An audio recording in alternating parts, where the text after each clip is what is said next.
Bien, bonjour. Dans cet exemple, je vais vous montrer comment fonctionnent les indicateurs, cette nouvelle fonctionnalité, puisque nous avons créé donc des rapports synthétiques complètement paramétrables et que vous allez pouvoir disposer un petit peu partout dans votre CRM. Donc l'idée de cette vidéo, c'est de vous montrer comment créer deux types d'indicateurs, un KPI qui va concerner le nombre d'heures et un autre KPI qui va concerner la somme. Donc pour ce faire, je vais sur les rapports. Je vais créer un nouveau rapport et vous voyez ici indicateur.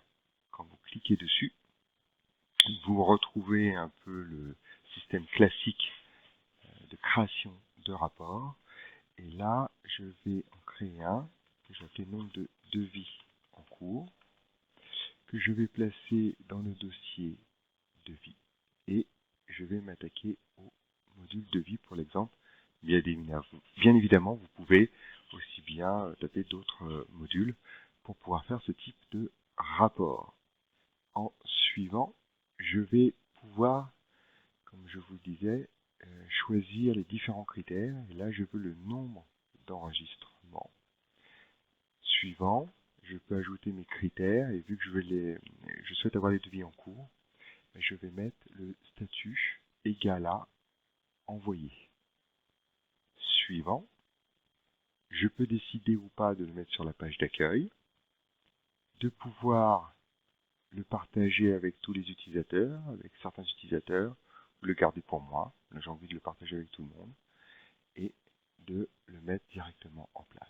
Quand je génère ce rapport, j'ai donc effectivement 32 devis en tout dans le CRM, donc des devis qui sont actuellement en cours, et quand je reviens sur ma page d'accueil, j'ai le nombre de devis ici qui apparaît et je peux directement le positionner pour avoir quelque chose, donc une KPI sur le nombre de devis en cours. Je vais maintenant réaliser le KPI pour savoir la somme des devis en cours. Donc je crée un nouveau rapport, toujours le même principe, nouvel indicateur, donc total hors taxe des devis en cours. Je choisis, alors c'est vraiment pour pouvoir retrouver ensuite mes rapports, le module concerné, suivant. Et là, je veux la somme des totaux hors taxe. Donc, je pourrais également avoir la moyenne, la valeur la plus basse, la plus haute. Bon, là, je veux la somme. Et je remets exactement les mêmes conditions. Le statut égal à envoyer, suivant.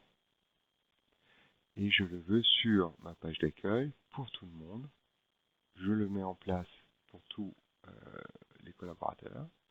Et quand je génère le rapport, j'ai bien le total hors taxe que je vais retrouver ici, sur mon total hors taxe ici.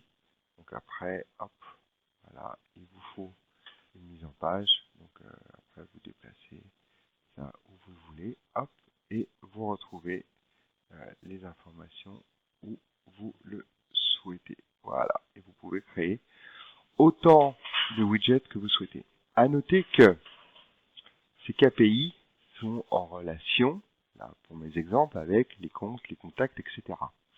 Et donc, vous pouvez directement, par exemple sur les comptes, les avoir. Donc, pour ce faire, je vais choisir un compte. Alors, c'est valable pour tous les comptes, ce que je vais vous dire, puisque je vais directement intervenir sur ma vue de travail. Et en fait, ma vue de travail, vous pouvez donc rajouter des modules. Maintenant, on va pouvoir rajouter ces KPI. Donc, ici, j'ai la possibilité, en la modifiant, de sélectionner mes indicateurs. Vous en avez par défaut. Et je peux avoir donc mes nombres de devis en cours. Donc, je déplace. Je vais décider de le mettre tout en haut. Et à côté, je vais mettre mon total hors taxe. Vous pouvez placer à côté. Vous pouvez mettre jusqu'à 4 KPI sur 2 lignes au maximum. Et quand vous sauvegardez, vous avez le nombre de devis en cours et le total hors taxe des devis en cours pour la société Coris. Si je vais sur un autre compte, je vais prendre par exemple, je ne sais pas si j'en ai pour Veolia, on va voir. Veolia siège. Pour ma vue de travail, j'ai 6 devis en cours pour un montant total de 86 510,41 €. Voilà. Et écoutez, merci beaucoup pour votre attention. Au revoir.